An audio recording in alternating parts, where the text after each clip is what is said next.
लाला हो सी 12-13 टन ज्यादा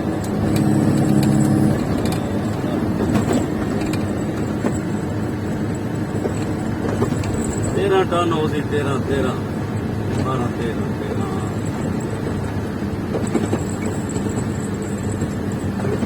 हाँ वजन सही है ला दे कोई मसला ही का नहीं